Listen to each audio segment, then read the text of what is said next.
Welcome back, Oral Stories family. If you're just joining us, you're about to step into a nightmare. Don't forget to subscribe if you haven't already, and hit that like button and leave a comment to let me know what you think. And if you missed the start of this terrifying journey, go back and listen to part 1, where we discovered the coordinates to this forgotten slaughterhouse and got a very chilling warning from a local. Things are about to get really, really unsettling. The old man's words echoed in my head, a rhythmic, unsettling chant as Sam continued to drive deeper into the woods. That place was condemned for a reason. The whispers, they never truly stopped. Every creak of the SUV, every rustle of leaves outside, seemed amplified, taking on a sinister quality. The earlier lightheartedness in the vehicle had evaporated, replaced by a nervous quiet. Even Sam, usually boisterous and full of jokes, was unusually subdued, his knuckles white on the steering wheel. Maya sat with her arms crossed, practically radiating unease.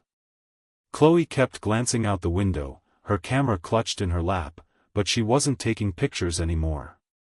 Liam, my usually logical friend, kept rechecking his maps, almost as if he expected the slaughterhouse to have vanished, or for a new, clear road to have magically appeared. As the sun dipped lower, painting the sky in angry shades of orange and purple, the dirt track we were on finally petered out into a tangle of overgrown brush and fallen trees. "This is it," Liam announced, pointing to a dense thicket ahead. "The coordinates put us right about here. The plant should be just beyond that tree line, maybe a quarter-mile in." We killed the engine.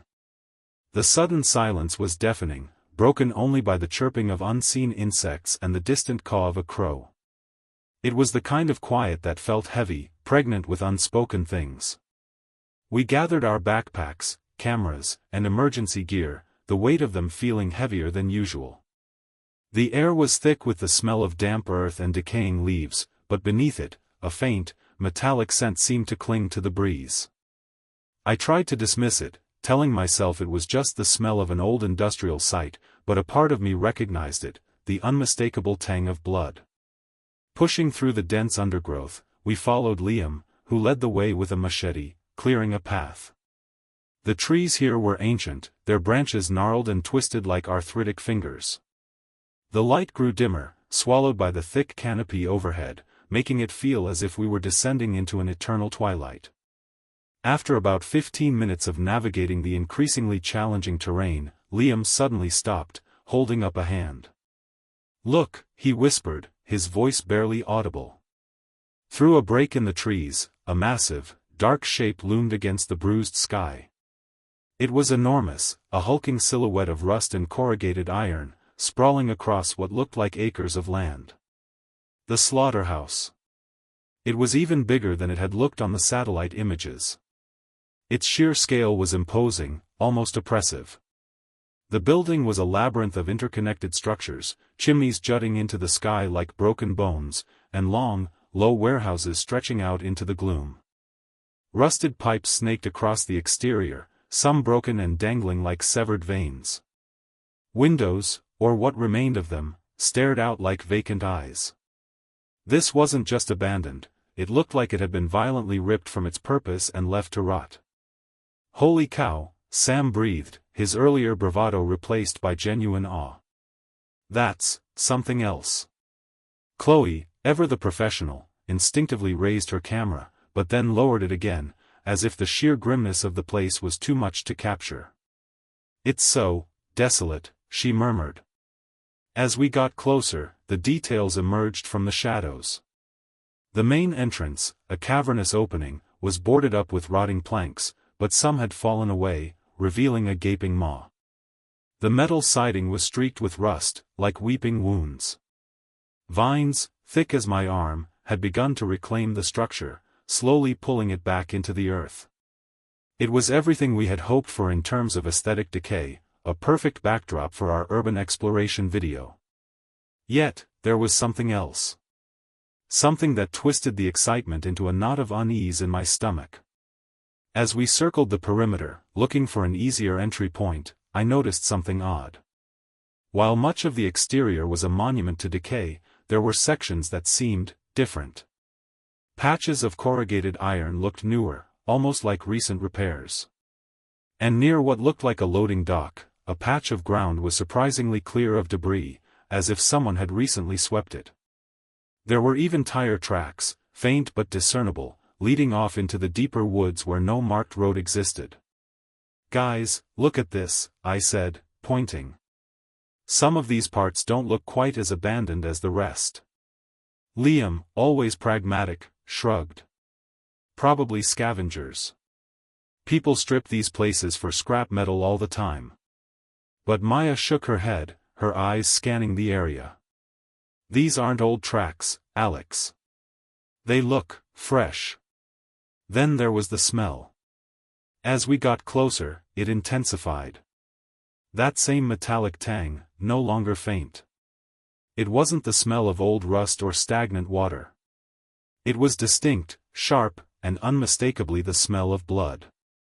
Not old, dried blood, but something fresher, something still lingering in the air. Mixed with it was another scent, cloyingly sweet and sickening, like something burning, or something rotting that wasn't quite natural. It was a smell that made the hairs on my arms stand up. "Do you guys smell that?" Chloe asked, wrinkling her nose. "It's awful." "Yeah," Sam muttered, his face paling slightly. "Smells like a butcher shop that's been left in the sun too long." The sun finally vanished below the horizon, plunging the landscape into near darkness. The air grew heavy, thick with the strange, sickening aroma. The building, once just a target for our cameras, now felt like a living entity, its dark windows watching us, its vast emptiness exhaling that foul, meaty breath. The chill in the air wasn't just from the setting sun, it was from a deeper, more primal fear. We were standing before a place that felt wrong, a place that held secrets it didn't want to give up. We'd found our horror gold, all right. But something told me that this gold came with a price none of us were prepared to pay. The old man's warning, dismissed as local folklore, now echoed with chilling clarity in the suffocating silence. We found a breach in the side of one of the smaller, attached warehouses. A section of the corrugated metal siding had rusted through completely, creating an opening just large enough for us to squeeze through. We decided to enter there, rather than attempt the larger, more obvious entrance. Liam went first, then Chloe, then Sam, with Maya and I bringing up the rear, our powerful flashlights cutting through the oppressive darkness inside. The interior was even more unsettling than the exterior. Dust motes danced in the beams of our flashlights, thick as fog.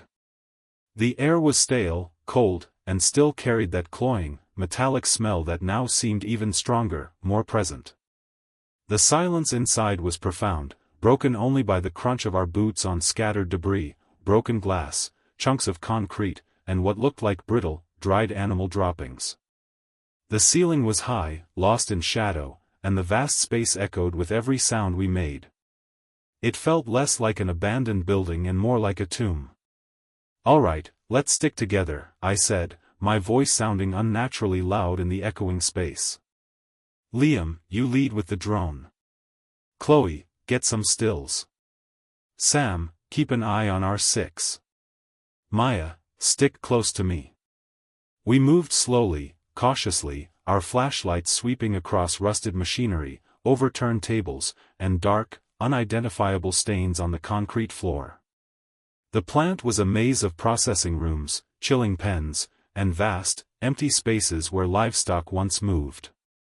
The sheer scale of it was overwhelming. In one large room, we found a series of conveyor belts, rusted solid, leading to a massive, silent grinder that looked like something out of a medieval torture chamber. It was grotesque, even in its stillness. As Chloe filmed a particularly eerie corner, her flashlight illuminating a row of hooks hanging from the ceiling, their surfaces black with dried grime, Liam suddenly stopped. "Guys," he said, his voice low, "check this out." He shone his light on a section of the concrete wall. Etched into the rough surface were strange symbols. They weren't graffiti, they looked ancient, tribal, almost ritualistic. Swirls, sharp angles, and what looked like stylized eyes stared back at us from the decaying wall. There were dozens of them, carved with care, some faintly visible beneath layers of dust, others surprisingly clear. They looked deliberately placed, not random. "What are those?" Maya whispered, her brow furrowed in confusion. "No idea," Liam murmured, snapping a few photos. "Never seen anything like it in an abandoned plant before. Looks almost ceremonial." We moved on, the symbols leaving a nagging feeling in the back of my mind. It was unsettling, out of place in a meat processing plant. A few minutes later, as we navigated a particularly narrow corridor lined with what looked like old animal cages, Sam suddenly froze. "Did you guys hear that?" he asked, his voice tight. We all stopped, listening. The silence pressed in on us again. "Hear what?" I asked. "Footsteps," he whispered, his eyes wide, fixed on the shadowy ceiling above us. "Heavy ones. Sounded like they were right over our heads. Like someone dragging their feet." We all shone our flashlights upwards, but there was nothing but rusted beams and cobwebs. "Probably just the building settling, Sam," Chloe said, trying to sound reassuring, but her voice held a tremor. "No, that was too distinct. Like someone walking," Sam insisted, his hand going to the large wrench he always carried for leverage. We waited, straining our ears, but the sound didn't repeat. After a moment, Liam urged us to keep moving, reminding us that sounds could play tricks on you in old, empty buildings. We continued deeper, the air growing colder, the metallic smell more pungent. We entered what looked like a main processing room, a vast space dominated by a long, stainless steel table in the center, still caked with dried grime. Hanging above it were more hooks, and on the floor, scattered tools, a rusty cleaver, a dull-looking saw, and a heavy, brutal-looking mallet. As Liam set up his drone for an aerial shot of the room, and Chloe started taking detailed close-ups of the tools, I happened to glance back at the stainless steel table. My flashlight beam swept over it, and then I stopped.